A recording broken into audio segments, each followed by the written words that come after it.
entre un diagramme d'équilibre tout court, du fer avec du carbone, et les diagrammes hors équilibre d'un acier, d'accord? Voilà, ça veut dire que chaque acier a ses propres diagrammes TTT et TRC. Quand on achète une barre d'acier, donc demandez 2 renseignements concernant TTT et TRC. Si vous n'avez pas ça, ça veut dire que là, vous aurez du mal à travailler avec votre acier. Donc, vous prenez un acier. Ensuite, demandez le diagramme TTT et TRC à la fois pour pouvoir organiser ou faire un traitement thermique selon besoin. D'abord, la différence entre un diagramme d'équilibre fer-carbone, c'est valable pour tous les aciers non alliés, d'accord? Aussi toutes les fentes alliées ou non alliées.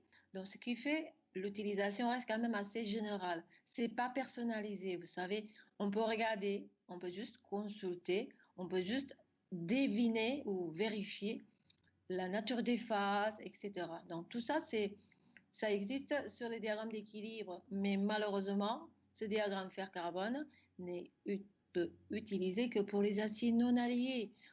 Pourtant que les aciers fortement et faiblement alliés seront les aciers les plus utilisés. Donc il y a en fait des dilemmas de ce côté-là. Donc du coup, pour faciliter le travail, plus tard, ce serait donc avec ce diagramme TTT, donc ce diagramme hors équilibre, que vous allez pouvoir travailler sans pouvoir connaître ou sans pouvoir posséder un diagramme d'équilibre fer-carbone. Ça poserait plus de problèmes. Mais par contre, de ne pas avoir TTT ni TRC, là, on ne peut rien faire. On ne peut même pas faire le traitement thermique. On ne peut pas programmer, fixer les paramètres d'étude pour réaliser les traitements thermiques. Donc, c'est très important. Prenez le temps pour aller demander ce diagramme TTT-TRC pour chaque acier acheté. L'utilisation, regardez, moi je travaille avec la deuxième ligne. Alors, utilisation, à quel moment on utilise un diagramme d'équilibre? Au début, c'est juste pour une consultation rapide. Alors, on utilise un diagramme d'équilibre pour estimer la nature des phases au cours de chauffage, mais à une vitesse longue. Ça veut dire que la manip doit être effectuée à des conditions très théoriques, lentes. On peut aussi utiliser un diagramme d'équilibre à consulter rapidement si vous voulez savoir la condition des phases au cours de refroidissement. Encore une fois, ce diagramme-là indique tout simplement les phases qui se trouvent dans le diagramme d'équilibre fer-carbone uniquement pour une condition où le refroidissement est très, très, très, très lent. Donc, c'est quelque chose qu'on ne trouve pas en pratique. Alors, par contre, le diagramme TTT et TRC, on utilise juste après une austénitisation. Donc, ça veut dire pas d'auténitisation. Donc, par l'auténitisation, donc là, vous n'allez pas pouvoir réaliser ni TTT ni TRC, uniquement après l'utilisation. Chaque acier a ses propres TTT et TRC. Maintenant, l'utilisation, c'est à quel moment? La réponse, c'est pendant le refroidissement, soit à une température isotherme pour TTT, soit à des températures variables pour TRC. Tout ça, ça paraît difficile. C'est pour ça que je vais vous proposer un sujet. Donc, vous avez déjà sujet et correction. Et comme ça, on va regarder, discuter ensemble. Posez-moi des questions si vous ne savez pas ou si vous n'avez pas compris ou vous oubliez quelque chose. Ou vous voulez tout simplement savoir qu'est-ce que c'est, madame, cette chose-là. Mais je réponds. Si je ne sais pas, je dis non, je ne sais pas. D'accord? Si c'est hors sujet de ma compétence, bien sûr. Alors, maintenant, regardez la ligne 3, phase. Qu'est-ce qu'on veut savoir? Maintenant, alors, quand on parle des phases, on parle aussi des structures métallographiques, c'est la même chose. Alors, sur le diagramme d'équilibre fer-carbone, on voit quand même il y a la présence de l'austenite à l'état solide, ductile, la ferrite solide, ductile, et aussi un composé intermétallique nommé Fe3C. C'est là qu'on cherche. C'est ça qu'on cherche dans les aciers. Encore mieux s'il y a en plus le traitement thermique secondaire. Alors, aussi la perlite. C'est un mélange. C'est ça. Cette partie-là, c'est la partie la plus difficile. Il ne faut pas apprendre par cœur, mais je suis obligée de vous dire quand même qu'une phase perlitique, c'est une phase hétérogène. Parce que là-dedans, il y a deux phases différentes. C'est le mélange avec...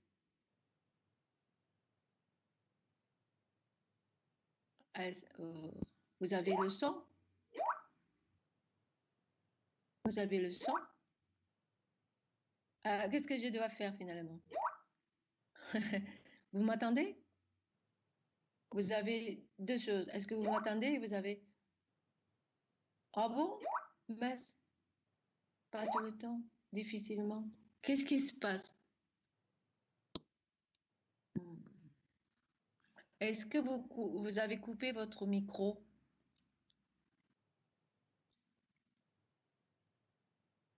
J'ai une belle... Oui. Ouais, j'ai tout ce qu'il faut. C'est pas marrant, hein, les cours à distance. Non, parce que j'ai l'habitude de travailler avec plus de monde. C'est la première fois que, oui, avec des autres semestres, j'ai vu du monde, hein. Il n'y a pas de problème. Je pense, non, je n'ai jamais eu de problème. La dernière fois, c'était à cause de moi. C'était avec un groupe. C'était parce que, en fait, la connexion à la maison où j'habite est dérangée pour quelques minutes. Mais après, mais franchement, si c'est le cas, c'est pas ce qu'il faut faire. Donc, non, je ne mets pas en cause de votre possibilité, problème. Je veux bien régler ce problème-là, mais je vais voir. De toute façon, là, je vais essayer de ne pas faire bouger la souris. Je peux continuer ou pas? Est-ce que c'est gênant? Ou peut-être je dois parler peu? C'est drôle. Bon, je peux continuer quand même?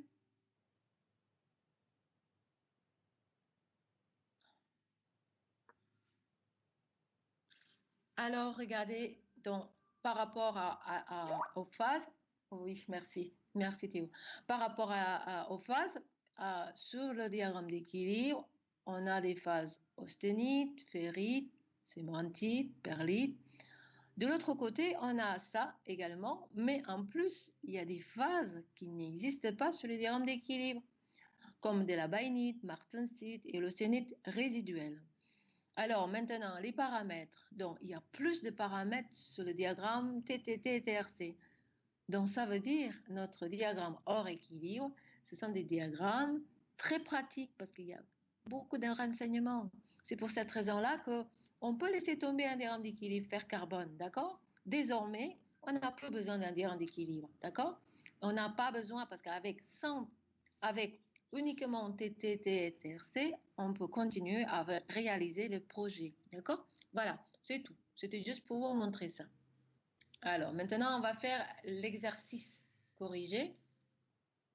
Alors, l'exercice corrigé, je vous ai envoyé, j'ai promis de vous envoyer les documents. J'ai envoyé ce document-là, c'est fait, donc je vous dois rien. Et ensuite, on va faire l'exercice. Allez. Si cette séance-là est vraiment gênante pour vous, on va rattraper. Je peux rattraper cette séance, mais je continue jusqu'à midi quand même. Si vous jugez que bon, voilà, vous êtes très embêté à cause de ça, et je suis prête de remplacer ou de rajouter une heure ou de travailler même avec certaines personnes qui ont des problèmes en dehors de cours, hein, sans problème, j'ai l'habitude. Et puisque là, je ne bouge pas, donc du coup, et c'est quand même facile pour moi. Alors, exercice type, ça veut dire là, c'est un exercice que vous aurez à traiter pendant votre contrôle continu. Euh, en, en, supposant que vous n'avez pas de problème euh, de couture par rapport au matériau. Sinon, si vous dites que cet exercice est difficile, ça veut dire que vous n'êtes pas prêt. D'accord? Mais après ces exercices corrigés, en même temps, je retouche le mot pour rappeler certaines choses. Ça veut dire c'est la révision, parce que les cours, on a tout fait. On a tout fait. Alors, mes cours sont ciblés. Vous aurez le sujet. Vous aurez le sujet en fin de compte qui correspond à ce que j'ai donné. D'accord? Si il y a un sujet que je n'ai pas traité parce que il manque d'heures ou encore c'est juste que ce n'est pas facile, c'est difficile, j'élimine, d'accord? Je vous dis tout de suite, les contrôles continus seraient sur les sujets traités, corrigés. Si je ne corrige pas, je ne vous donnerai pas. C'est normal, d'accord? Voilà, donc c'est pour cette raison-là qu'il n'y a pas de raison que vous ne serez pas capable de terminer, de pouvoir répondre. En fait, le sujet a un contrôle continu, d'accord? Il faut sortir un contrôle continu, voilà, selon la direction de notre école. Je n'attends rien. Oh.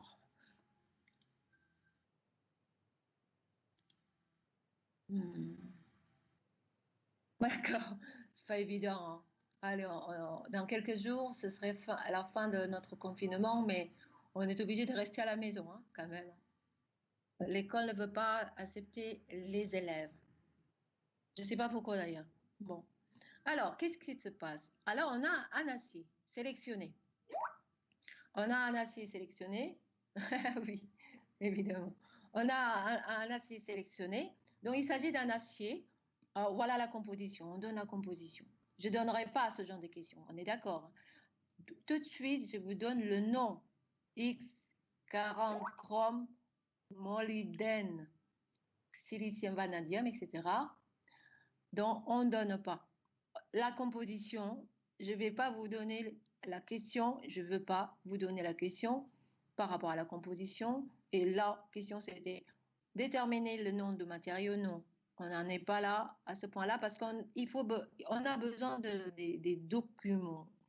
Donc, pas de documents, ça veut dire des normes françaises. Hein. Ça fait beaucoup de feuilles, surtout en DS. Je vous donne tout de suite le nom de matériau, c'est clair. Ça, c'est un sujet qui nous demande, voilà, on vous donne la position tout en haut, là, alignée sous rouge, tout en vrai, et ensuite, donnez-moi le nom. Ben, je vous donne le nom de cet acier, c'est ça. Ensuite, qu'est-ce qu'on va faire? Donc, ici, la question, c'est, regardez d'abord, il faut comprendre d'abord le sujet. Alors, on vous donne un matériau, en fait, un acier de barre forgée, nommé 3433. Ça, c'est le nom américain. Alors, qu'est-ce qui se passe avec ce matériau-là? On vous donne tous les documents. Ça veut dire quoi, les documents? Les documents, ce sont des TTT, TRC et la courbe OTUA. Alors, ici, la partie numéro 1. Alors, on regarde, il y a des blablabla. Il faut, la question numéro 1, regardez la question numéro 1. Justifier ses propriétés générales et donner la désignation alphanumérique normale de cet acier. La réponse est, cette question-là, j'élimine, je donne tout de suite son nom. X40 chrome, molybdène, silicium, vanadium. Oui, ça fait beaucoup d'éléments d'addition. C'est un acier de style, un acier fortement allié parce qu'il y a la lettre grand X. 40 indique la teneur en carbone divisé par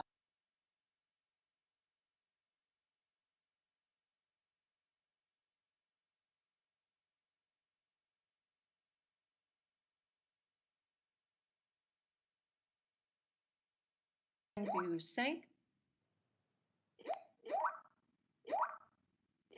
5,5. Du coup, on donne 5 pour indiquer que le chrome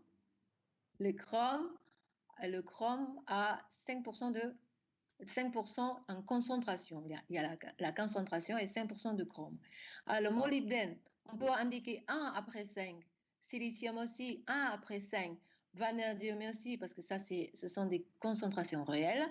Soit vous marquez X40, chrome, molybdène, silicium, vanadium 5, 1, 1, 1. Soit... Ah, d'accord. Alors, donc ici. Voilà, dans ce sujet-là, on vous donne un diagramme. Un diagramme TTT. Le nom de matériau industriellement parlant, c'est un acier numéro 3433. Regardez, c'est marqué sur le sujet à gauche. Et qu'est-ce qui se passe? On vous donne un diagramme TRC avec toute composition bien détaillée. Alors, regardez la question numéro 1. Justifier ses propriétés générales, nanana, désigner, etc.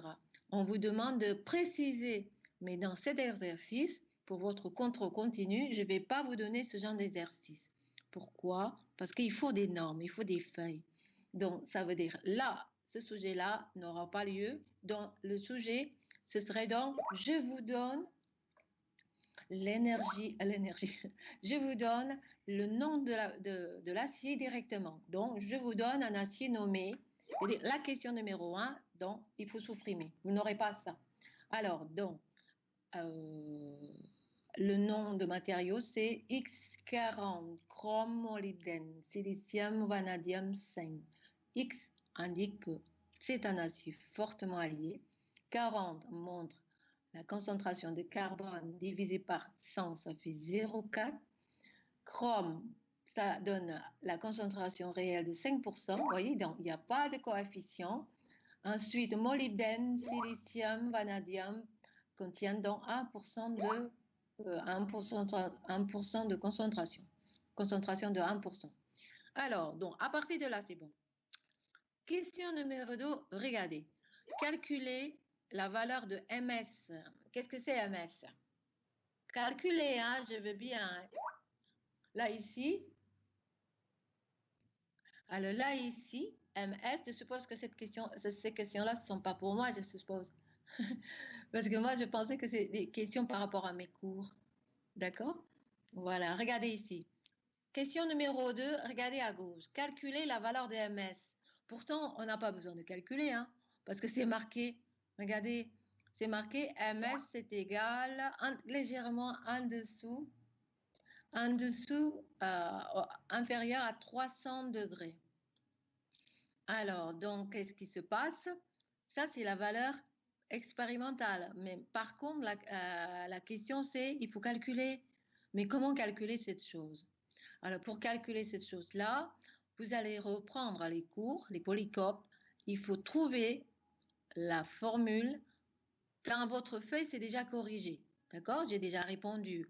Donc, sinon, pour ceux qui veulent savoir d'où vient ça, alors d'où vient ça? Hein? Alors, donc, il faut regarder les polycopes et ensuite, vous allez avoir une formule MS avec des formules qui sont très longues, donc avec deux modèles différents. Voilà, la réponse est simple. Je vais continuer là. Je vais faire descendre ceci. Regardez. Formule Andrés. Est-ce que vous voyez quelque chose? Alors, sur les formules Andrés, ici, Monsieur Andrés travaille avec des aciers à moins de 0,6% de carbone. D'accord? Et l'autre formule L10, c'est valable pour les aciers dont les teneurs de carbone varient entre 0,1 et 0,8. Donc, ça veut dire qu'il y a pas de contradiction, de formulation selon Andrés et selon L10. Alors, selon Andrés L10, vous prenez juste une formule qui correspond à votre acier et ensuite vous appliquez. Voilà la formule. MS théorique est égal à 539, ça c'est la température, moins tous les coefficients pour chaque élément d'addition, coefficient 423. Attention, ces formules sont obtenues expérimentalement. Donc, ça veut dire, après avoir fait des manips, donc ils ont pu relier les relations directes entre la température de MS. Je vous rappelle, la température de MS, c'est le début de la transformation martensitique. C'est la ligne horizontale qui détermine la trempabilité. Plus que la longueur de MS est importante, plus que le matériau est auto-trempant. Alors, donc voilà, donc vous prenez le formule, en fait, Andrés ou Deldis.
Oui, je vous écoute.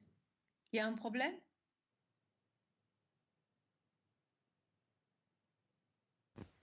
Oui, je vous écoute. Julien, vous m'avez appelé? Vous m'avez appelé? Alors, donc bah là, pour moi, pour moi, c'est actif. Ça a coupé dans, ça veut dire, est-ce que je peux, là, vous m'attendez ou pas? Oui, oui, d'accord. Je peux continuer? Donc, oui, c'est normal parce que là, c'est juste derrière, d'accord? Voilà. Regardez par exemple, là, c'est bon. Oui? Hmm,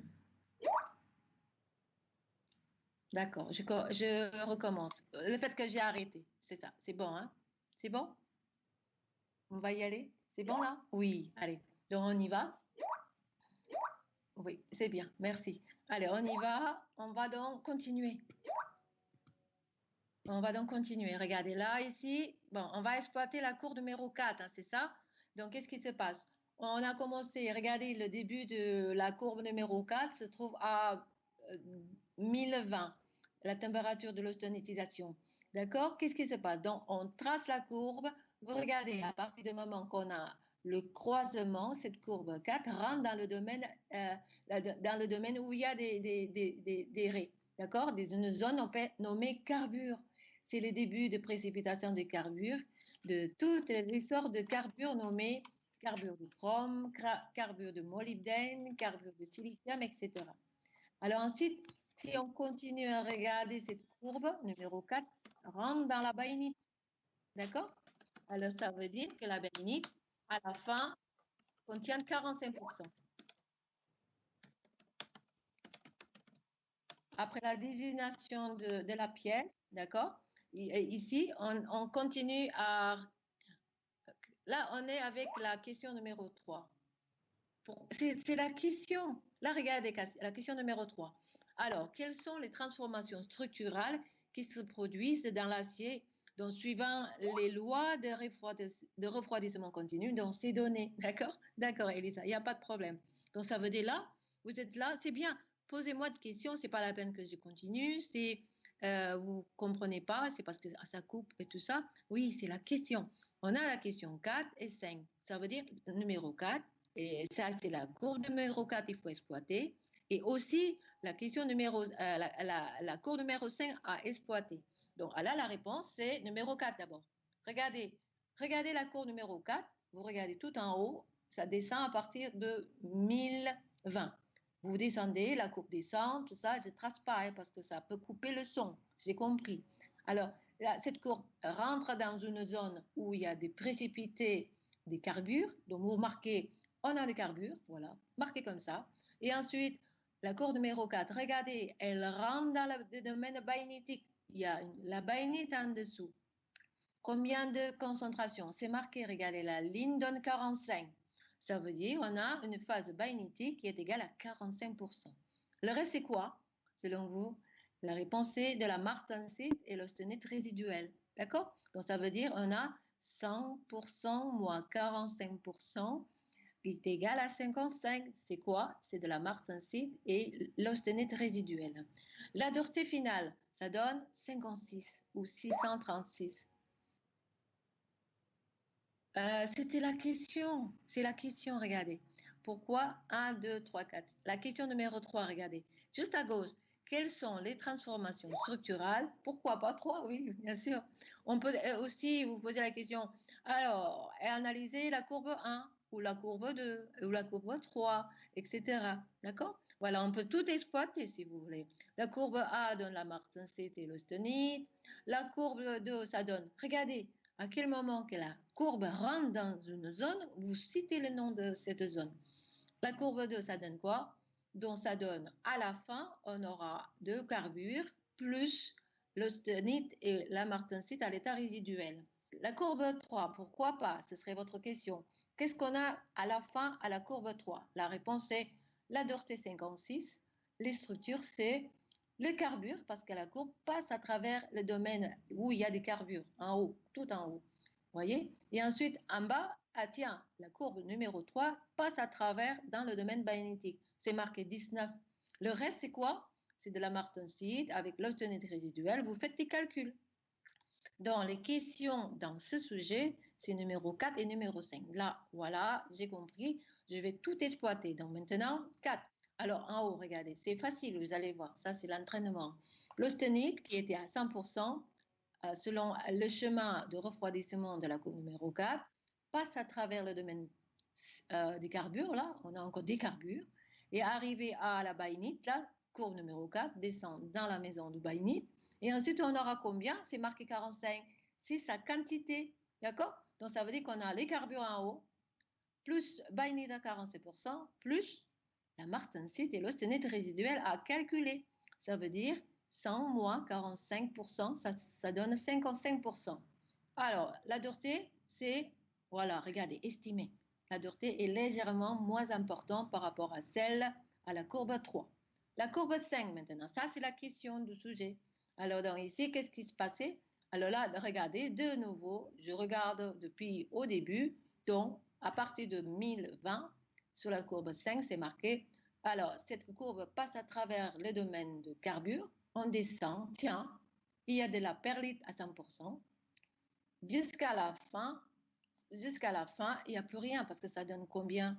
Numéro 5, c'est bien ça.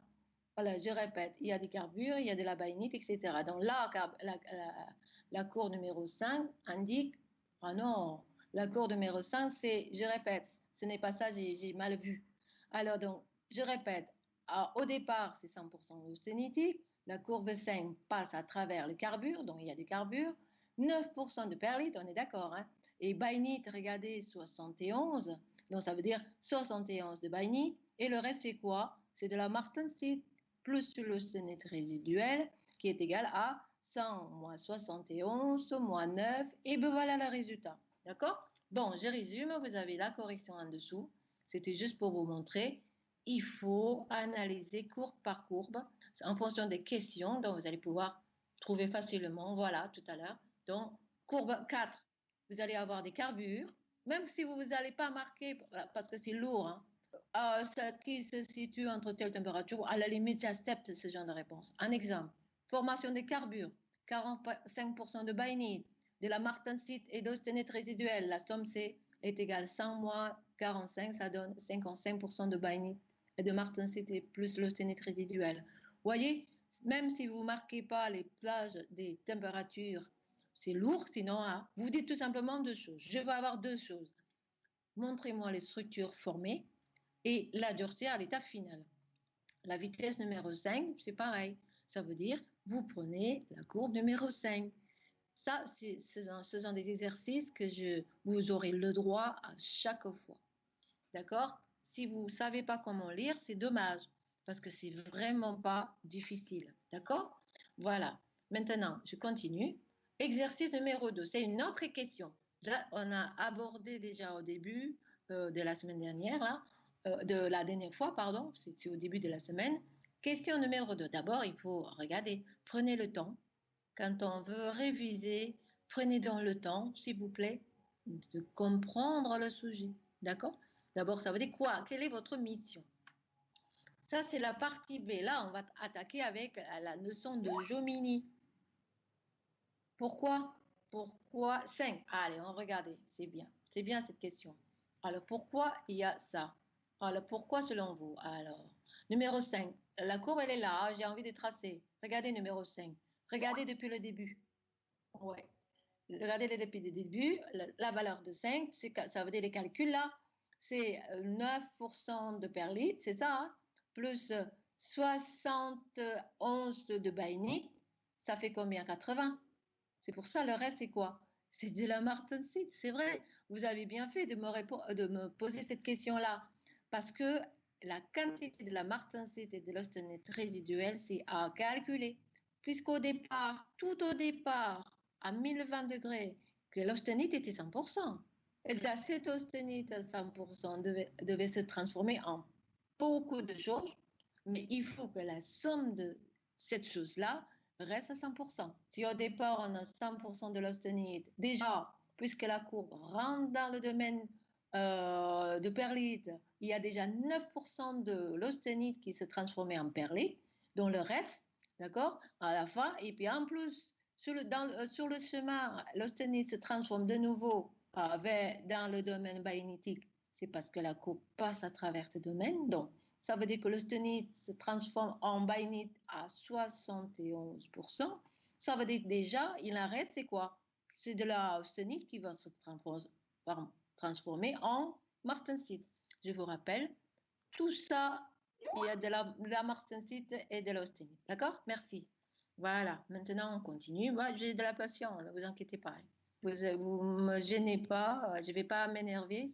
Si je dois répéter 3 fois, il n'y a pas de problème.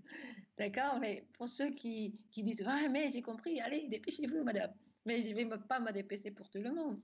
Bien, partie B maintenant. Là, c'est la partie la plus cruelle, difficile. D'accord?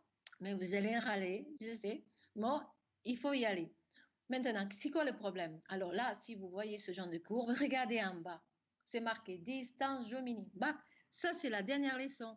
La leçon, on a vu. Et là, maintenant, on va corriger. Ça veut dire que c'est très facile. Vous allez voir, vous allez aimer. C'est très facile. Là, regardez plutôt votre exercice corrigé que je vous ai envoyé, format étudiant. Ça veut dire compacté. Donc, c'est plus efficace, tandis que là, il y a beaucoup de présentations. Mais vous allez voir, c'est quand même beaucoup plus facile. Mais je vais peut-être changer un format, mais pour l'instant, je suis là parce qu'il y a une courbe à vous montrer. Quel est le problème? Tout d'abord, regarde, toujours le même matériau, on n'a pas changé. Vous avez un sujet, vous allez avoir des questions. Si vous avez eu du problème en haut, vous allez avoir des problèmes. Ça veut dire que vous allez accumuler des difficultés et puis voilà, des fois même, c'est plus loin. Donc, voilà, donc il faut vraiment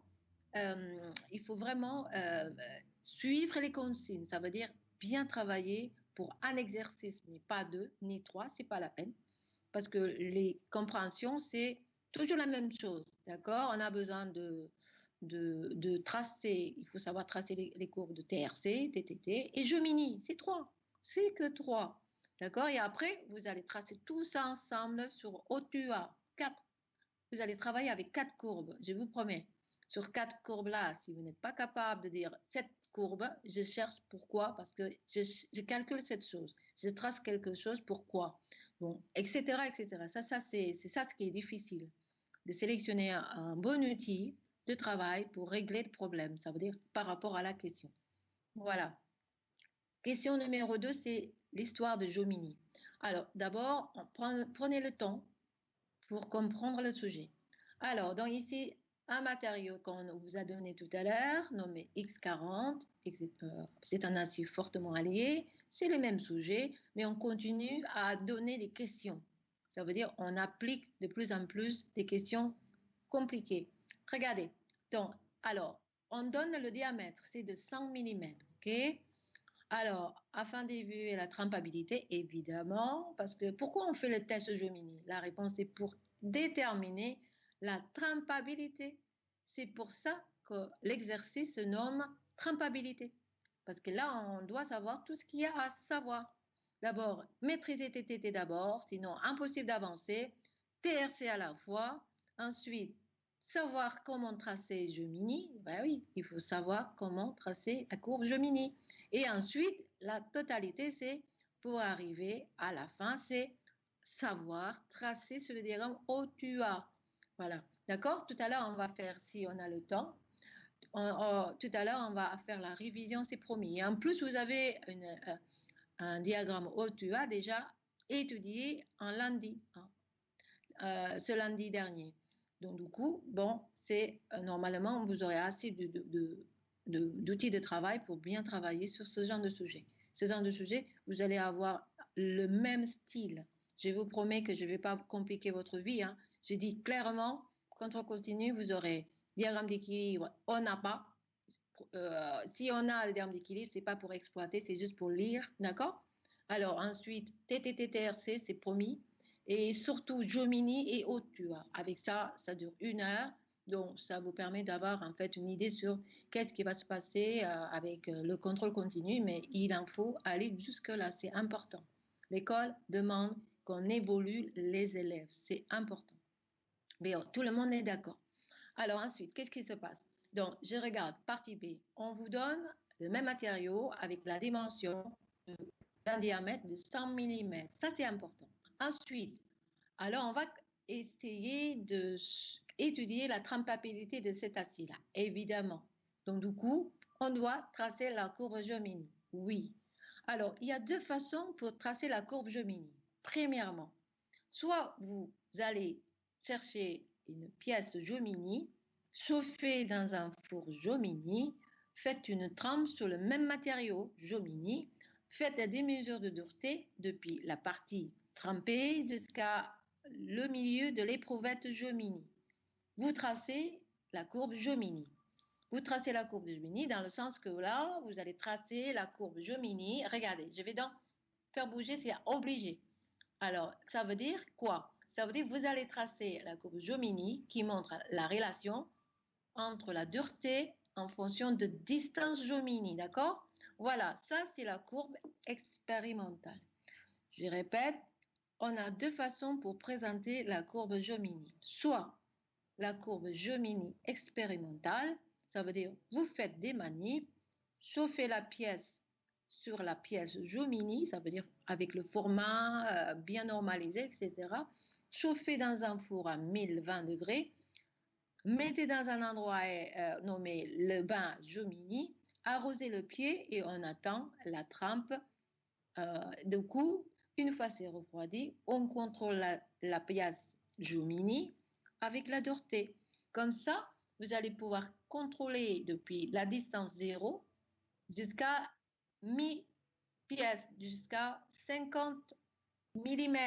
Ce n'est pas cette courbe-là. Ça, c'est la courbe théorique. C'est une autre histoire. Voilà. Soit vous faites ça ou soit vous exploitez le diagramme TRC. D'accord?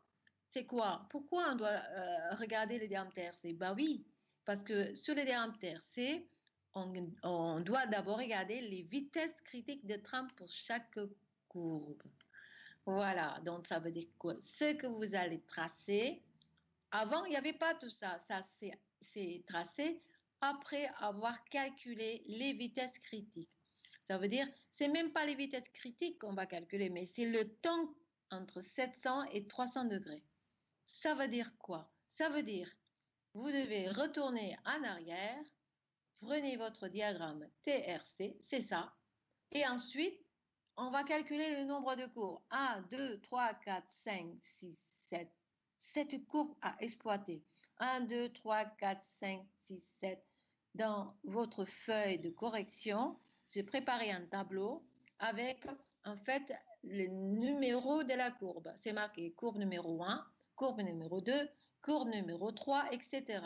Qu'est-ce que vous allez calculer?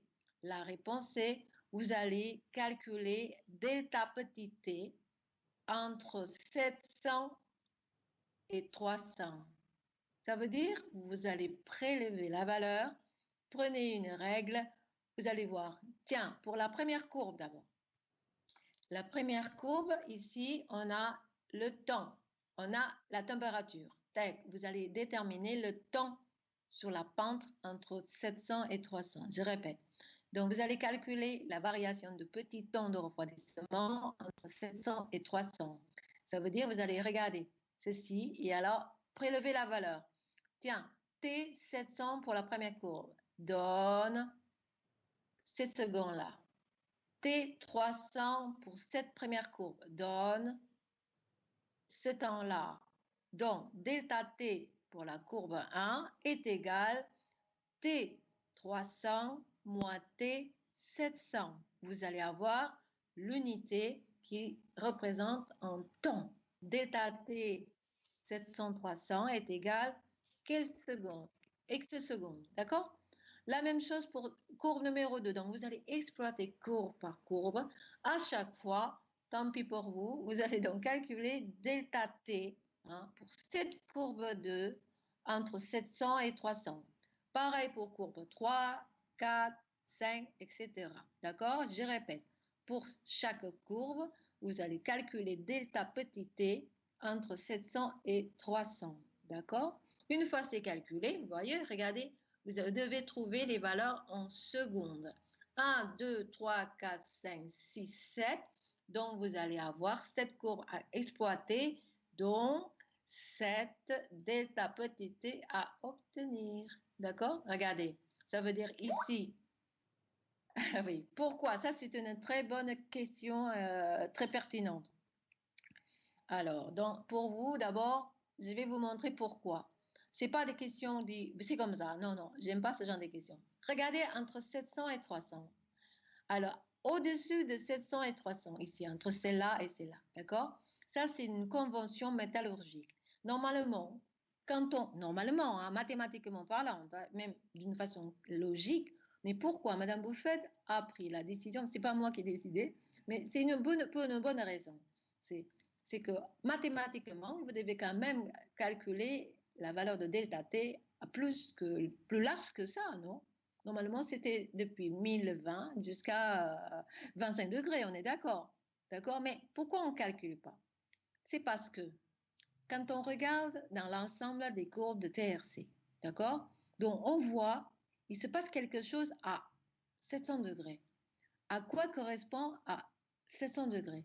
La réponse est A, c'est le point de transformation AC1. C'est la transformation entre ferrite et austenite. C'est les débuts de transformation austenite. D'accord? Voilà. Donc, ça veut dire au-dessus de 700, on n'a quasiment pas de transformation intéressante. Maintenant, l'histoire de 300 degrés. Pourquoi on doit calculer la valeur minimum? C'est pourtant, logiquement parlant, on doit laisser refroidir la pièce jusqu'à 25 degrés, non? Non, pour minimiser le temps d'attendre. On est à l'industrie, là. Ça, c'est des calculs industriels. Les calculs des élèves, c'est plutôt, il fallait tenir delta T entre 1020 jusqu'à 25 degrés, non?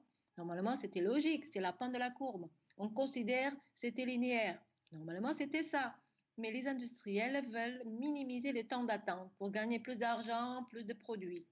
Vous êtes bien placé de poser cette question-là. Alors, qu'est-ce qui se passe?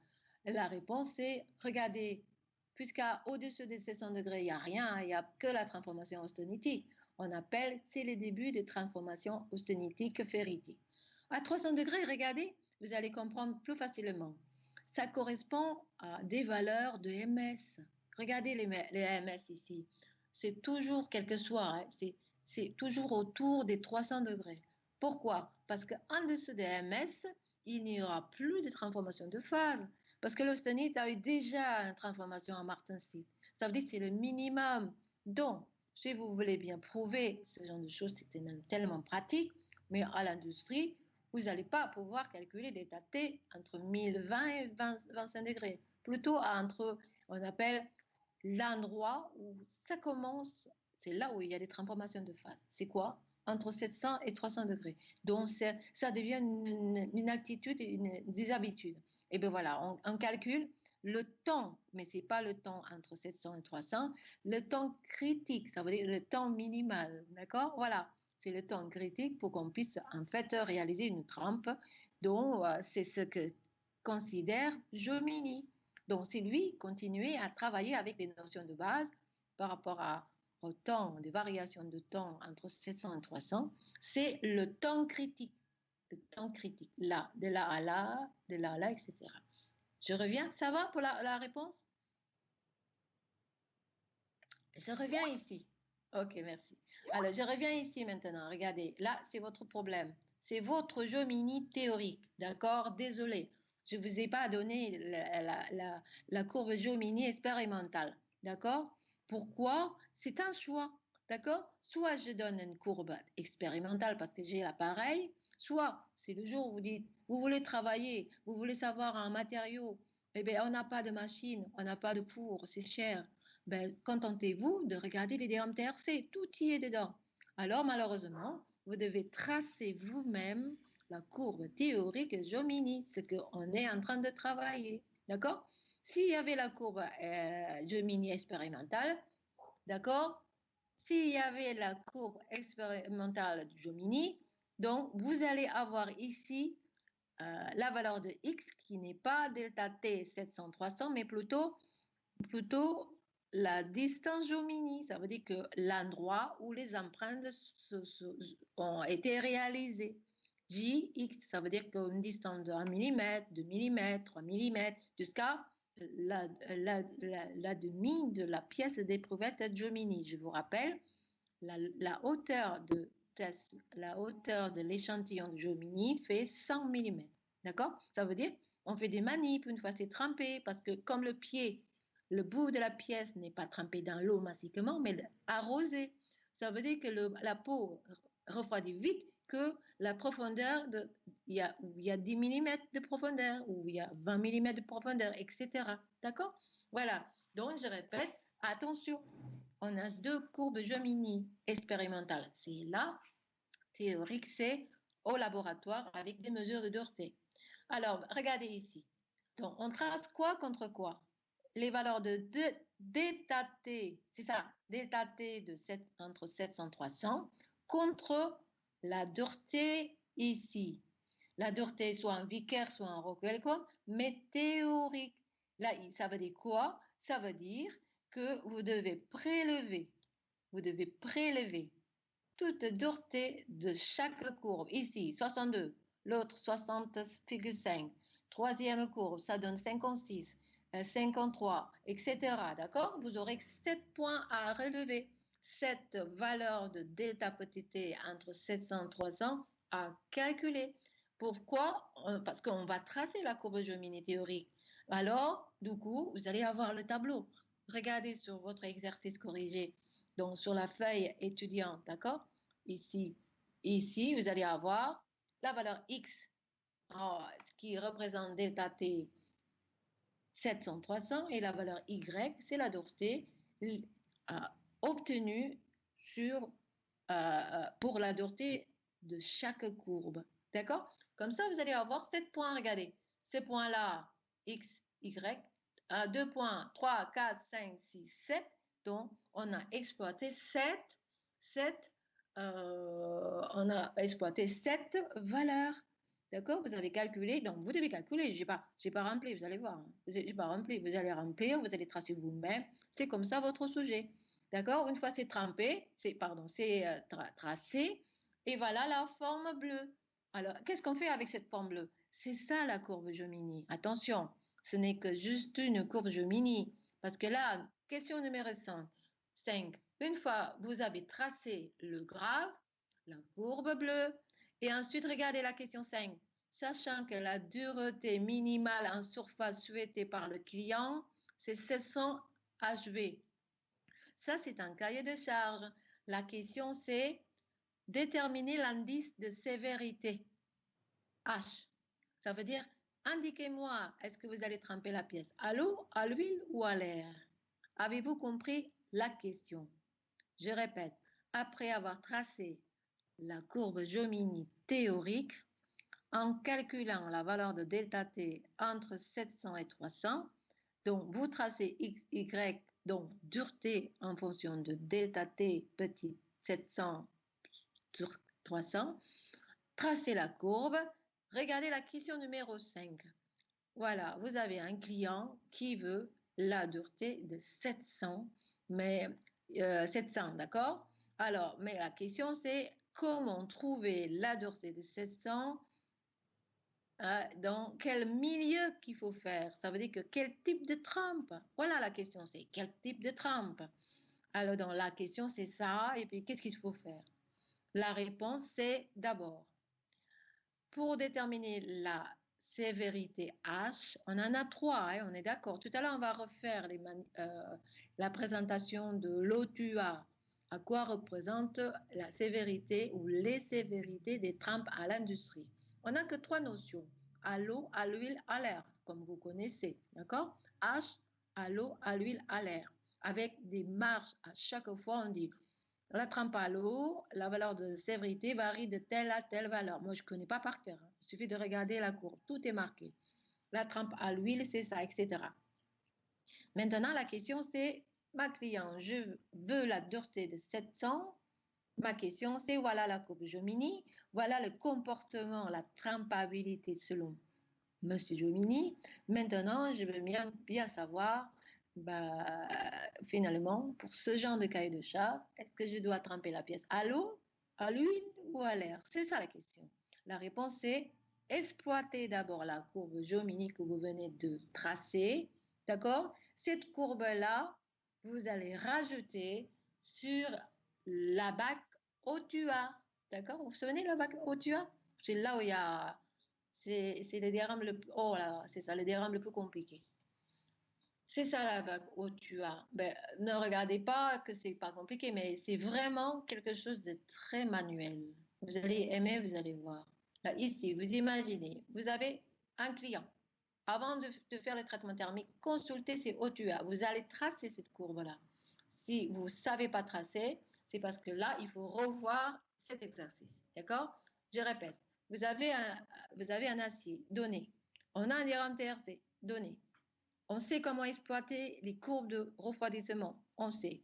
Vous avez calculé la valeur de petite delta T 300, 700. On l'a fait. On regarde la dureté de chaque courbe. On trace la courbe de tout à l'heure. La courbe de tout à l'heure qu'on a tracée, il faut donc coller ici au-dessus. Ça veut dire là, ça se travaille avec cet abac. On dit abac ou le diagramme, peu importe, c'est abac. Donc ça veut dire la courbe que vous avez tracée tout à l'heure, c'est la courbe fondamentale. Sans ça, on ne peut rien faire. Ça marche. Si vous n'arrivez pas à trouver la distance Jomini, tant pis pour vous, vous serez incapable de tracer cette courbe. D'accord? Voilà. Puisque même que dans le dossier, on connaît, on donne le diamètre de la pièce, même avec ça, bah, le milieu de trame, ce n'est pas donné, c'est à vous de déterminer. Alors, qu'est-ce que vous possédez? La réponse est j'ai la courbe Jomini. Donc ici, ramenez votre courbe Jomini, ça veut dire vous devez lire ensemble avec ça. Mettez ici, collez ici directement, d'accord? Vous vous imaginez tout à l'heure. Qu'est-ce qu'on a trouvé? On trouve la distance Jomini. Pourquoi? C'est parce que votre client veut la dureté de 700. Voilà, voilà le cahier de charge. Voilà, ici. Donc, c'est dommage que je ne suis pas devant vous en train de vous voir comment vous faites. Mais là, ici, je compte sur vous pour avoir votre attention. Donc, la courbe Gemini, c'est tracé, 700 degrés. Pourquoi? 700 HV, pourquoi? C'est le cahier de charge. Donc, vous tracez sur cette cahier de charge, mon client, il est gentil comme tout, mais je dois savoir, lui donner une réponse quelle est la valeur de distance Jomini pour une pièce sur la pièce choisie, Donc, avec la dureté de 700, il voulait 700. Mais maintenant, on trace à 700, c'est sa demande. S'il demandait 600, vous allez tracer à 600, hein, on est d'accord. Ça, c'est donné. On vous demande de tracer parce qu'il veut une dureté 700. On trace la courbe directement 700 en fonction de demande. Et là, on trace directement, clac, en bas, on trouve delta T 700, 300 théorique par extrapolation. En haut, c'est ça ce qu'on cherche, distance Jomini. Mais au lieu d'utiliser la courbe Jomini expérimentale qui montre les distances des empreintes, d'accord, les distances de dureté, ici c'est delta T 300, 700.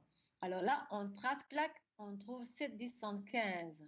Alors là, enregistrez bien, distance équivalente 15 pour obtenir la dureté 700 selon cahier de charge. Je ne peux pas faire mieux que ça. Ça veut dire par rapport à l'explication. Là, maintenant, on y va. La question, c'est quoi? Faut-il tremper à l'eau, à l'huile, à l'air? C'est vous qui allez déterminer le milieu de trempe. Je regarde l'heure, quelle heure il est? Déjà, ok. Donc, regardez, vous avez trouvé 15 tout à l'heure là. Là, clac, vous commencez ici. Là, c'était pas tracé encore, hein? Vous commencez là, clac, clac. Je commence ici. D'accord? Alors, comment tracer le diagramme OTUA? Je vous ai dit déjà le lundi, soit vous passez de droite en U, vous tracez un U, tac, descend, la remontée, soit à partir de là, vous faites tac, montée, comme ça. Donc, on a deux façons. Ça dépend des données. Si on vous donne la distance équivalente, vous commencez ici parce que c'est le point de départ. Et ensuite, si vous donnez le diamètre là-bas, ici, on peut faire, dans notre cas, on sait la distance Gemini qui fait 15 grâce au diagramme Gemini, donc parce qu'on calcule delta T, hein, d'accord? Delta T 700, 300, et on connaît en plus, donc ça veut dire qu'on a deux points de départ déjà donnés. La pièce de mon client fait 100 mm, c'est donné, hein? Ici, c'est trouvé grâce au diagramme, la courbe Jomini. J'espère que vous me suivez. C'est très important. Je ne peux pas être plus clair que ça. Donc, ça veut dire là, vous commencez à faire la trace tranquille. Tracer, tracer, tracer. Regardez, c'est simple. Regardez, vous n'allez pas avoir peur. Tac. Ici, il y a une courbe. Là, pour dire déviez-vous. Donc, on tire de ce côté-là, tac, tac, tac. Et puis là, ici, qu'est-ce qui se passe? Donc, ici, on a ça. La question, c'est quoi?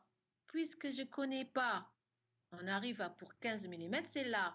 Puisque je ne connais pas le milieu de trempe, si vous connaissez le milieu de trempe, bah, il n'y aurait pas de question, d'accord? C'était fait exprès. Ça veut dire que là, à partir d'un diamètre de la pièce, donc à partir de la courbe de terre, c'est d'une façon théorique même, ça nous permet de sélectionner le milieu de trempe. Pourquoi? À partir de cahier de charge, pour avoir la dureté qui est égale à 700 selon demande. Alors, on trace ça, clac, clac, ici, on trace jusque-là. Donc, ici, c'est pareil. Puisque là, on connaît le diamètre donné, alors en plus, comme on n'a pas les données sur comment tremper, je ne sais pas, ben c'est la question. Hein. Désolé, on ne peut pas tout donner. D'accord? Donc, quel est le milieu de trempe?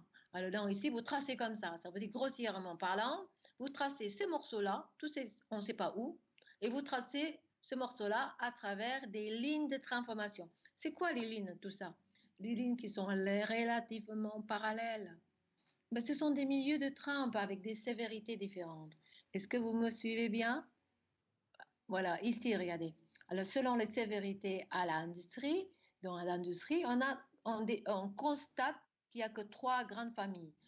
Sévérité R, huile et eau. Alors, j'indique où ça? D'accord? Ce sont des valeurs. Les valeurs ici, de toute façon, c'est difficile à connaître. Mais grâce à des tracés à gauche, je vous explique comment reconnaître facilement. On y va. Toutes ces lignes, ce sont des lignes des H. Ça veut dire O, huile, R. Attention, il y a des H minimum, maximum pour chaque milieu. Alors, ici, c'est la même chose, mais dans le sens inverse. D'accord? C'est en fin de compte, c'est, allez, on claque à la partie en haut. Regardez, je suis très, très frustrée parce que je ne peux pas vous montrer vraiment ce qu'il faut faire avec ma main. Donc, vous balancez cette courbe-là. Je suis obligée de faire bouger les souris. Là, ici, claque comme miroir. De l'autre côté, ça tombe comme miroir. D'accord? Du coup, ici, regardez. Sévérité R, c'est là. Sévérité R, c'est là. C'est 0,0008 par millimètre. Ça veut dire c'est la profondeur, en fait, du pouvoir de l'air pour refroidir jusqu'à une profondeur de 0,0008. En deux mots, regardez, cette dernière courbe, c'est pour l'air. D'accord? Ça marche? Voilà, pour l'air. Et regardez de l'autre côté, ici. Alors, c'est marqué will. Avant will, je veux bien expliquer d'abord l'eau. Où se trouve l'eau? Ces deux colonnes-là, première et deuxième colonne, c'est tout ensemble. Ça, c'est l'eau avec sévérité maximale, moyenne, l'eau pour la sévérité faible, ça veut dire minimum. Regardez, donc, regardez ici, l'eau dont les sévérités varient entre 0,04 et 0,16. Ça veut dire 0,04, c'est ça, et 0,16. Donc ici, si vous avez le temps à la maison pour colorer cette partie-là, ce serait sympa. Ça veut dire que ce serait plus facile à repérer. Donc, je répète, deux colonnes ici, là, deux colonnes ici, là et là, ce sont des sévérités pour l'eau. Ces deux-là, c'est l'eau. Donc ici, c'est la sévérité eau moyenne. Si on a le mot moyenne, vous prenez le milieu. Là. Et ensuite, première colonne, deuxième colonne, j'ai dit colonne, hein, attention. Première colonne, deuxième case, si vous voulez. Troisième et quatrième. Le troisième et le quatrième, c'est pour l'huile.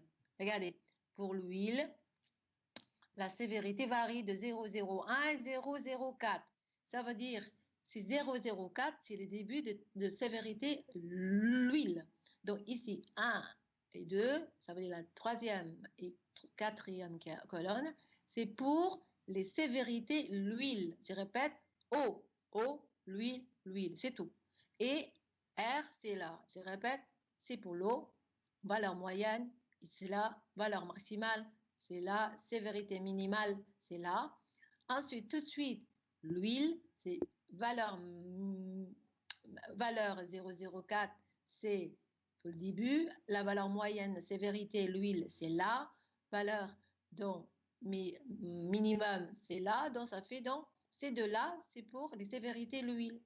D'accord? Et l'air, c'est tout. L'air, c'est vers la fin, là. Donc, tout cela, c'est des parties qui sont plutôt, pas inutiles, je ne peux pas dire ça, mais c'est inexploitable. Ça veut dire qu'il n'y a pas, c'est compliqué. On peut peut-être visualiser avec des milieux entre l'huile et l'air. C'est quoi? Un exemple, l'air chaud ou l'huile chaude. Un exemple, d'accord? Voilà. Non, pas l'huile chaude, l'huile de plus en plus froide. Je répète, toutes ces lignes qui correspondent en dehors de 1, 2, 3, 4, ce sont des milieux intermédiaires entre l'huile et air. J'espère que vous avez compris tout ça. Donc, en deux mots, inutile. Donc, prenez 1, 2, 3, 4 et la dernière ligne. Alors, qu'est-ce qui se passe? Donc, je revois mon souci. Mon souci, c'était ça. C'était de vous faire comprendre comment déterminer le milieu de Trump si on a la distance Jomini grâce à la courbe Jomini, qui est égale à 15. Vous tracez comme ça, tac, tac, tac, et puis vous tracez pour tout le monde sans savoir. Et ensuite, si on connaît le diamètre, vous tracez comme ça pour toutes les sévérités. Pour l'instant, on ne sait pas ce que c'est. Donc ensuite, vous faites des manips. Ça veut dire que vous faites vous-même. Tiens, vous tracez toutes les parties, tac, tac, tout ça. Donc ici, on a la peau. On a la peau donc, à l'extérieur, on a le cœur. Le cœur sera là. Donc ça veut dire quoi? Ça, c'est la position de la pièce à cœur. On regarde par rapport à la sévérité. Ça veut dire quoi finalement? Ça veut dire qu'on regarde le cœur de la pièce d'une pièce trempée à l'air et on regarde le cœur de la pièce d'une pièce trempée à l'eau et à l'huile, etc. C'est ça la notion. Donc, du coup, vous allez voir, vous tracez là en haut, vous allez tracer là en haut et vous allez trouver les croisements qui donnent à partir de D et C qui correspondent en fin de compte au milieu de trame. Ça veut dire quoi, un exemple? Je donne un exemple. On a tous les tracés. Et ensuite ici, j'ai un diamètre. C'est un diamètre qui donne maintenant. Hein. C'est grâce au diamètre qui donne le milieu de trempe. Je trace le diamètre pour tous les milieux de trempe On regarde un par un. Là, ici. Là, ici. D'accord? Il n'y a pas, regardez, il n'y a pas la trace. Donc, ça veut dire que ce n'est pas valable. Ce n'est pas avec l'eau. Ici, avec tout simplement je rentre dans la trempe, encore la sévérité de l'eau était moyenne. Ici, tech, là, c'est ça, c'est pas bon. Numéro 3, c'est là. La numéro 3, c'est possible. Je trace ici, je trouve quelque chose. Regardez bien en bas. Est-ce que cette ligne-là croise la même sévérité qu'on avait trouvée ici? Ça veut dire 0,04. Est-ce que le 0,04 se croise avec cette ligne? Non. Donc, ce n'est pas ça non plus. Là, on essaye de travailler avec l'air. On trace, et puis voilà le diamètre, et ensuite, qu'est-ce que je regarde? Est-ce que cette trace-là se croise avec 0,02? Non. Donc, ça veut dire que ce n'est pas l'air, ni l'eau, mais c'est l'huile. Allez, on va vérifier avec l'huile. Derniers espoirs. Alors, on trace ici et on regarde. C'est bien. Donc, la trempe est à l'huile. D'accord? C'est pratique, c'est plutôt graphique. Voilà, donc, maintenant, la gamme. C'était la question de gamme. Alors, ici, donner la gamme complète des cycles thermiques. D'accord? La réponse est, on va tout résumer. Résumer depuis le début jusqu'à la fin. C'est dur? Non? C'est visible? Alors, voilà la gamme complète. Vous avez toutes les réponses sur la feuille étudiante, d'accord? Je vous ai fait tout à l'heure. J'ai pris le temps pour vous donner la réponse par rapport à mon TP, ma séance. Comme ça, vous allez avoir les traces, d'accord? Tout ce que j'ai dit, c'est exploité sur les réponses sur la feuille que je vous ai envoyée ce matin, d'accord? Regardez. Alors, la question, c'est quoi? Déterminer la gamme. La gamme, c'est, voilà, regardez, si vous avez fait une erreur ici, vous allez accumuler toutes les erreurs. Parce que là, l'idée, c'est quand même de préparer les procédures de traitement thermique. Il y a un client qui arrive avec un acier pareil. Ouais. Il y a un client qui arrive avec un acier déjà donné, fixé, X40, chrome, molybdène, silicium, vanadium. Alors, première étude, on a regardé la trempabilité. Est-ce que c'est bon? Souvent, en regardant la distance de MS, on peut savoir ou on peut deviner si le matériau est autotrempant ou pas. Donc, semi-autotrempant, parce que la ligne MS, là, est quand même relativement longue. C'est 15 minutes, non? 15 minutes? Voyons, je trace. Allez, moins de 15 minutes. 10 minutes. C'est pas mal. Ça veut dire que la trempabilité est moyennement excellente. Il y a mieux. Donc déjà, donc on sait quand même la trempabilité, ce n'est pas un acier autotrempant, si vous voulez. Donc, ça veut dire que la courbe Jomini n'était pas tout droit, c'était pas horizontal. Ça se voit parce qu'on venait à peine de tracer. Je répète, c'est quoi la question? Vous devez me déterminer la gamme de traitement thermique. Alors, la question, c'est quoi? Et il faut tout redire, depuis le début jusqu'à la fin. Vous avez deux choix de matériaux, on ne peut rien faire parce que le client est venu avec. Deuxièmement, parce que le client choisit ses cahiers de charges.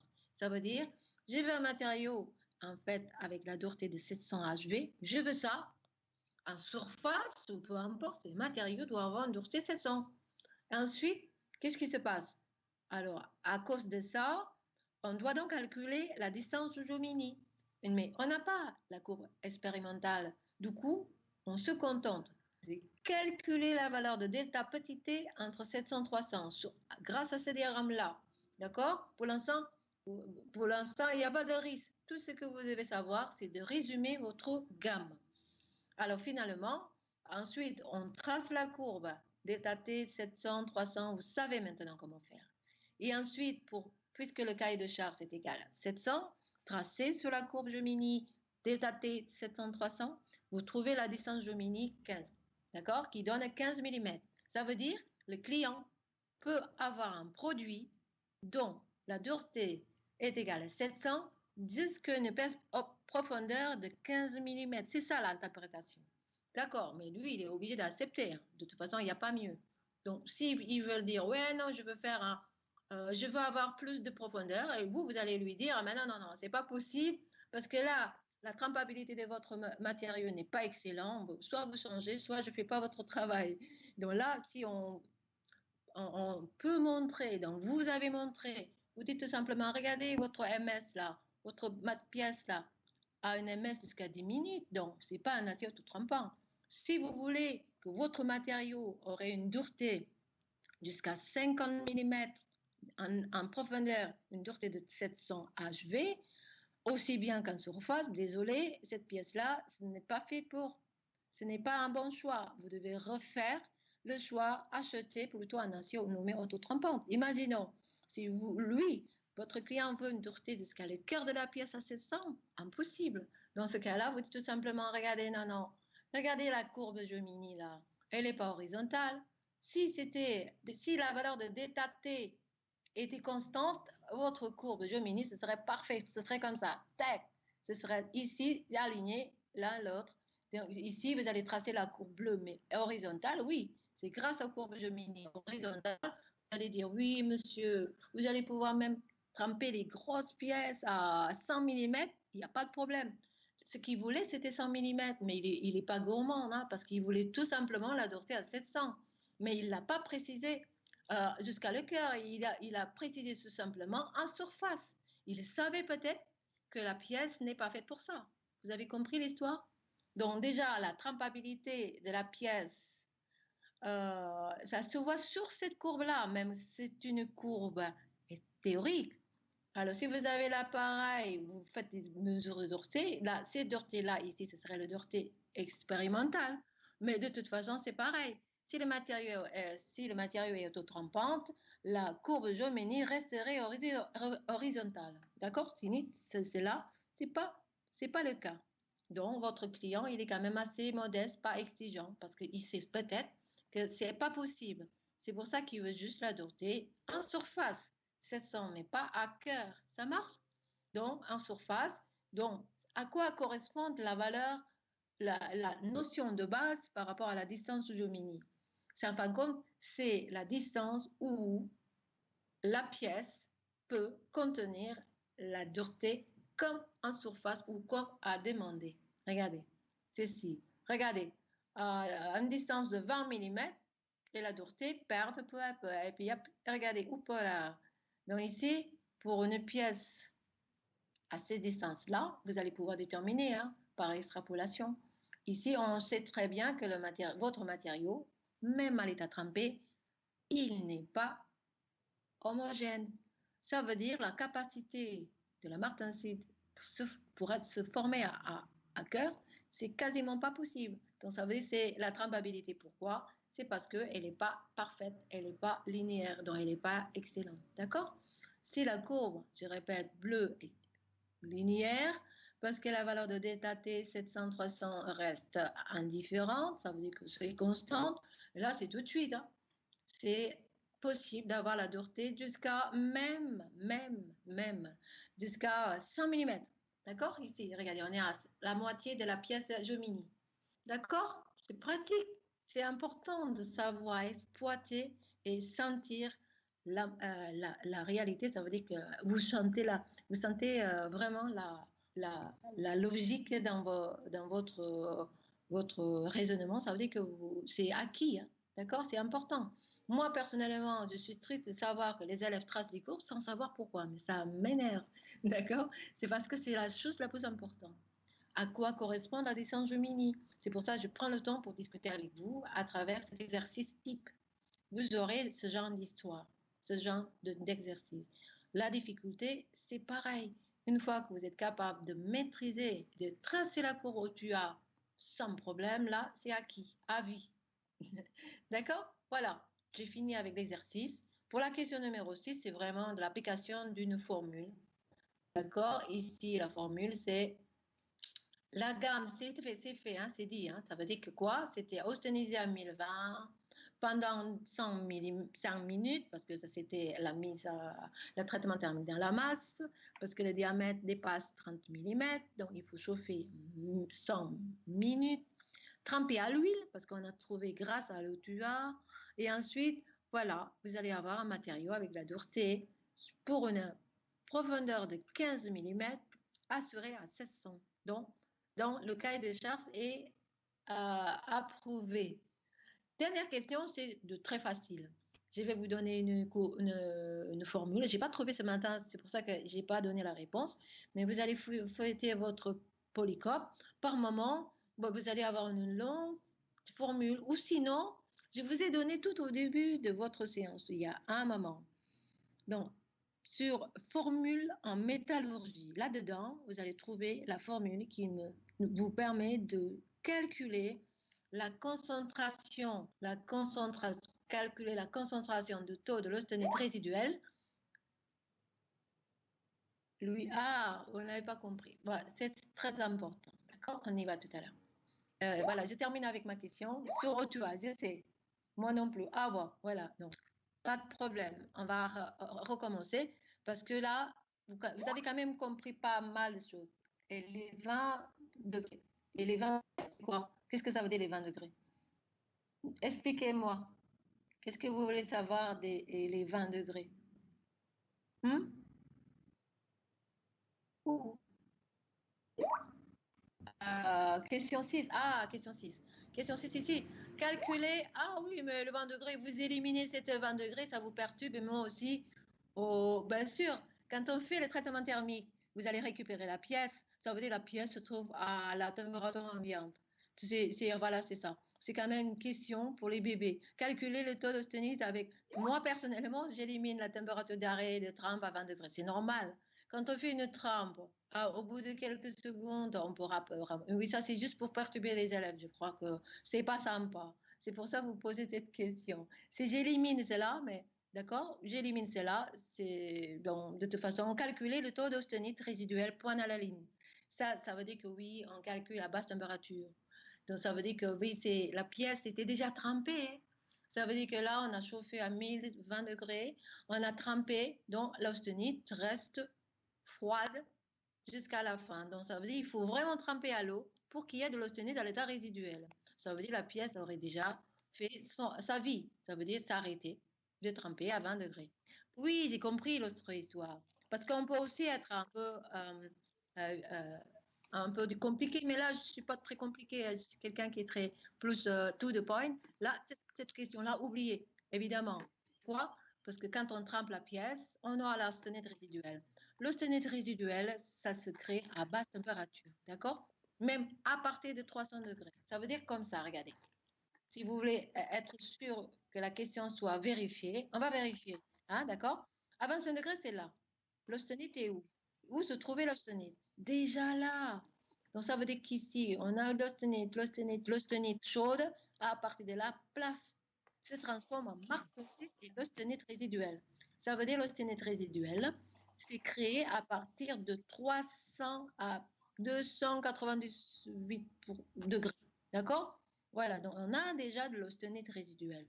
Cette austenite résiduelle-là, si on laisse refroidir à l'air libre, il n'y a plus de transformation de phase. À 200 degrés, 100 degrés, 25 degrés, même à 0 degré, l'austenite, la quantité de l'austenite que vous êtes en train de calculer, d'accord, bah, reste constant. Voilà la réponse, d'accord? Alors, donc ici, la réponse de... Attendez, bah, c'est ça. Donc, la réponse de calcul le taux d'austenite résiduel, je revois.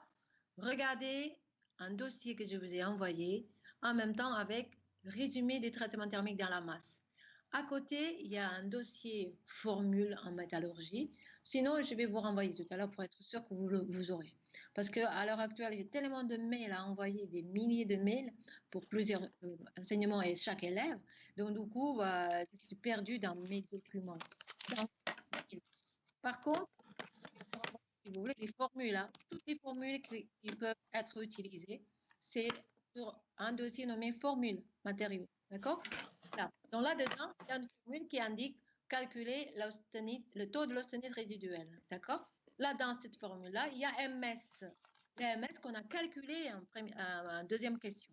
D'accord? Avec deux formules, Elbis et Andrews.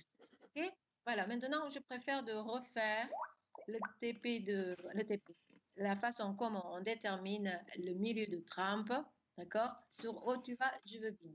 Je comptais de travailler avec une autre diagramme général, dans le sens que plus simple, parce que là, si vous n'avez pas compris au tout à tout court, donc ce serait difficile d'aborder tout ça. Mais on va tenter quand même, d'accord? On va refaire la démonstration. Comment déterminer le milieu? La question. Le client arrive avec la pièce. On a étudié la tempabilité. On a tracé la courbe Gemini. C'est ça. Pas de ça, on ne peut pas traiter comment trouver le milieu. On a tracé la courbe Gemini. Théoriquement, on a trouvé la distance Gemini 15 mm. On est d'accord? C'est ça. On commence ici. Plaque. Au début, c'était vide. C'était juste sans les traces rouges. Alors, dans le dossier, on a marqué 700. Donc, grâce à 700, on trouve distance parce qu'on a tracé le diagramme Gemini. Cette 700 HV, on ne parle plus. L'idéal, c'est de coller la courbe Gemini à côté ici. Ce serait impeccable. Je ne sais pas faire. Alors déjà, on a eu la courbe, on a tracé à 700, on trouve 15. Là, ici, distance Gemini. Vous devez avoir une valeur ici, clac. D'accord? Voilà. Dans les données, ces données, le client arrive avec une pièce 100 mm. On est d'accord? Ça, c'est donné. La question, c'est que tout à l'heure, le monsieur voulait 700. Donc, il faut vraiment respecter celle-là. Donc, ici, on a un point là. C'est le point de départ. Un point là, si vous voulez. Là, c'est un point de départ. Pourquoi? Parce qu'on donne le diamètre. D'accord? Alors, donc, on va travailler avec la façon suivante. Puisque là, on ne sait pas si tremper à l'eau, à l'huile, à l'air. Donc, vous devez tracer 3 fois pour prouver qu'à l'air, c'est possible ou pas. À l'huile, c'est possible ou pas. À l'eau, c'est possible ou pas. Donc, c'est vrai, ici, les courbes ont été tous les 3 regroupées. C'est pour ça que c'est compliqué. Finalement, là, il fallait travailler avec. D'abord, on a la distance. On trace la courbe vers le bas, comme ça. Tac. Et ici, on trace, on trace, on trace. Et ensuite, là, on se trouve avec l'histoire de cœur et l'histoire de peau. Ça, c'est la courbe pour peau. Ça veut dire que l'histoire, c'est la dureté à peau, si vous voulez, ou la distance à peau. Et ici, c'est la distance à cœur. D'accord? La dureté à cœur. C'est l'histoire avec qu'est-ce qui se passe à cœur, qu'est-ce qui se passe à peau. D'accord? Peau, c'est la surface de la pièce. Bon, qu'est-ce qui se passe? Je répète, on donne le diamètre, on trace tout ça, clac. Ici, on a calculé la distance Gemini, on départ de là. On descend avec la valeur calculée, clac. Ici, ensuite, on ramène là. Pourquoi faire? Pourquoi on fait ça? C'est pour déterminer à 2 endroits différents les milieux de trempe. La question, c'est est-ce que c'est à l'eau, à l'huile ou à l'air? C'est plus compliqué que ça, parce que même pour chercher vérité, on a 2 valeurs extrêmes. Ça veut dire eau, c'est là et là. Valeur minimum, maximum. Là, l'huile, c'est là et là. D'accord? Il y a plusieurs possibilités. Ça veut dire qu'ici, on a à l'eau moyenne, l'huile ou l'huile moyenne et l'air tout seul. D'accord? Donc, vous avez donc 3 milieux à sélectionner. Puisque là, si on ne sait pas, donc il faut tester milieu par milieu. Imaginons qu'on n'avait pas encore les 4 lignes qui sont tracées comme ça. Donc, vous allez commencer avec l'air d'abord. D'accord? Vous tracez à l'air. Ça veut dire qu'ici, qu'est-ce que c'est? On a l'air. On a l'air ici.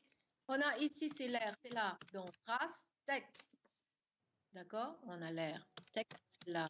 Donc, regardez, donc ça ne se croise pas. Donc, on change tout de suite à l'huile. À l'huile, on a 2 possibilités. On a ça et ça. Vous allez commencer à faire les traces chaque fois. À partir du moment que vous voyez les 2 lignes se croisent, c'est la réponse.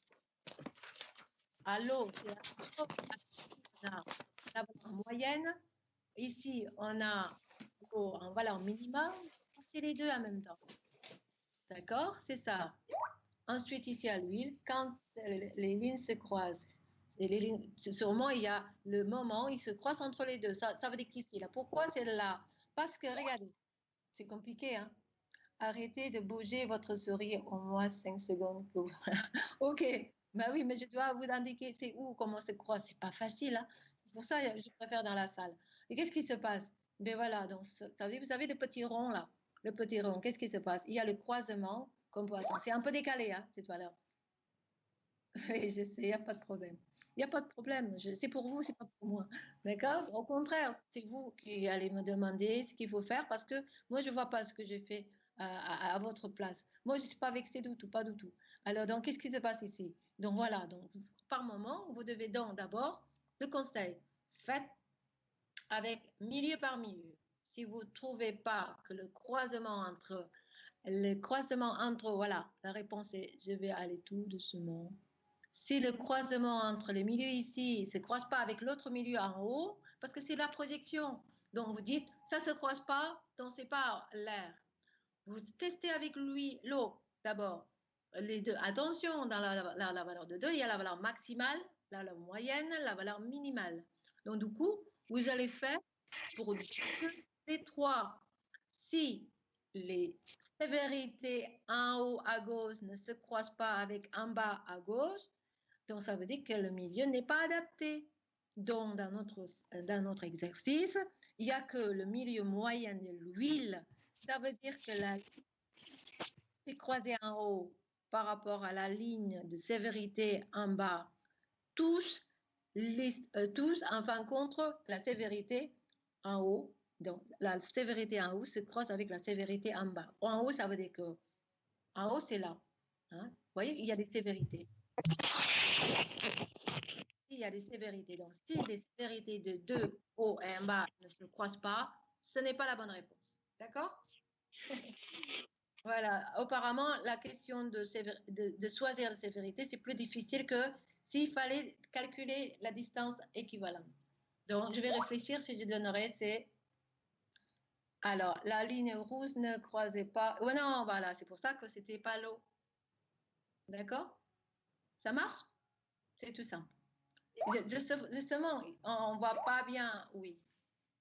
Alors, si les deux sévérités en haut à gauche et sévérité en bas à gauche ne se croisent pas, ça veut dire le milieu, c'est pas vérifié.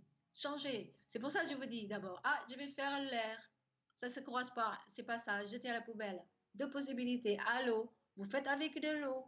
D'accord? De toute façon, entre nous, dites-moi, est-ce que vous êtes obligé de calculer la sévérité pour l'air? Regardez le test de Mini. Est-ce que la ligne est horizontale? C'est pas horizontal. C'est pas la peine de perdre du temps à tester avec de l'air. Ça marche? Alors, par contre, la deuxième question, c'est que avec l'eau, est-ce que c'est une pièce dans ce cas-là, au moins, vous allez tester avec deux milieux. Milieu eau d'abord et milieu huile d'abord. Après. Et eau d'abord. Donc, ça se voit, milieu eau, il y a des choses que c'est quand même pas mal parce que la ligne Jomini, ça veut dire la distance Jomini, est quand même relativement loin. Donc, ce n'est pas un acier pourri non plus. D'accord? Parce que MS arrive jusqu'à 15 minutes. Donc, ça veut dire que le matériau, il est quand même semi-autotrempant. Moi, je raisonne comme ça, mais parce que je traite beaucoup de sujets. Mais sinon, le plus important, c'est quand même, la ligne n'est pas droite, c'est pas la peine de tester à l'air. Vous allez perdre du temps. Faites d'abord avec le choix à l'eau, parce que c'est la chose la plus logique. Alors, ça ne se croise pas non plus, ou ça se croise, peut-être c'est un choix. Si ça ne se croise pas, ne faites pas. Ça veut dire que ce n'est pas la peine. C'est parce que c'est quand même mieux de ne pas tremper la pièce à l'eau, on est d'accord. Dans l'huile, finalement, c'est ça. Donc, si je pense que ceci, ça pose des problèmes dans l'interprétation, je ne vais pas aller vous demander de déterminer la sévérité. Plutôt, soit Jomini, distance Jomini, soit le diamètre. Ça veut dire, je donne plutôt, je ne sais pas, hein, c'est à vous de dire. Est-ce que c'est pour le sujet, c'est plus facile si je ne donne pas la sévérité ou c'est plus facile si je donne des questions par rapport à calculer la distance Jomini ou déterminer le diamètre en millimètres, mais je donne la sévérité. Vous préférez quel sujet? C'était juste pour savoir. Dites, votez. C'est à votre vie. Je vous écoute. Vous préférez d'avoir un sujet où je donne la sévérité ou je donne pas la sévérité. Si je vous donne pas la sévérité, vous Oui, d'accord. Voilà, pour Julien, je vous donne. Pour les autres, je vous donne pas. OK pour Maxime aussi. Oui, moi de rire. OK, donc, ah oui. Bon, ça fait du bien de rire quand même. Ne pas donner, oui, vous avez raison. Non, je ne vais pas donner le milieu de trame. Tant pis pour Elisa. Julien, bon, après, c'est bon, hein. Je pense que vous avez compris. Alors, donc, ça veut dire quoi? Si je ne donne pas la distance, là, je vais vous donner le diamètre, je vais vous donner... Là, ça tombe toute seule parce que vous n'avez pas à vérifier trois choses. Ça marche? Si je ne donne pas le diamètre parce que je donne la distance, c'est normal. Regardez, un traitement thermique, quelle heure il est? Je parle, mais je ne sais pas quelle heure. Ah, bah, ça va. Bientôt, je vais terminer. D'accord? Je vais vous laisser partir avant l'heure parce que vous méritez, parce que vous posez des questions. Je plaisante. Alors, donc, je résume. Pour ce genre d'exercice, on a juste besoin d'avoir deux données sur trois, deux paramètres sur trois. Alors, pour tester ce genre de choses, on a besoin vraiment d'avoir la courbe Gemini, théorique ou expérimentale. Peu importe, vous devez avoir la courbe Gemini.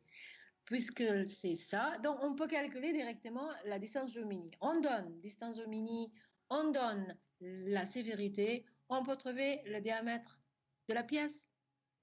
Oui, c'est normal, on a trois inconnus, on donne deux. On a trois paramètres, on donne deux données. C'est normal, on peut calculer un paramètre inconnu.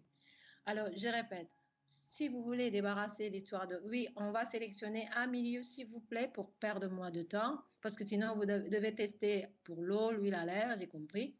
Et voilà, donc d'accord, c'est promis, je donnerai donc le milieu de trempe. Et ensuite, entre nous, il faut la courbe Gemini. Sans courbe Gemini, impossible de tracer cette courbe. Pourquoi? Avec la courbe Gemini théorique ou expérimentale, vous trouverez votre distance Gemini. C'est à partir de cette distance Gemini donnée, et ensuite la sévérité donnée, et bien calculée, donc déterminée. Donc le diamètre, c'est tracé comme U, mais dans le sens inverse. Tac, en haut à droite vers le bas, tracé vers à gauche, remontez vers le diamètre, vous trouvez le diamètre grâce à la sévérité connue. Ou encore, si je vous donne le diamètre et je vous donne, attendez, je vais travailler dans le sens inverse. Si je vous donne un diamètre, je vous donne les sévérités, là, vous allez pouvoir me déterminer évidemment la distance Jomini. Ça marche? Si on a la distance Jomini, vous allez pouvoir projeter sur le diagramme Jomini. Et ensuite, je vais vous demander la question, quelle est la dureté de la pièce de votre client? Ça marche aussi. Ça marche? Ah, cet exercice, c'est très, pas épuisant, mais c'est très riche en informations. Et j'aurais aimé de voir votre visage pour vouloir discuter. Bon, enfin bref, c'est comme ça. Il y a des cours que je souhaiterais plus en live plutôt qu'en comme ça, mais c'est mieux que rien. D'accord? Voilà, je pense que je peux vous libérer. D'accord? Vous méritez parce que vous me posez des questions. Mais voyons, est-ce que vous avez encore des questions? Je pense que là, je vais juste simplement discuter par rapport à vos difficultés sur les sujets que je vous ai abordés. Sur le diagramme d'équilibre, attention, il y a la désignation. On a encore les TD, hein, on n'a pas oublié. Hein. En TD, on va faire les exercices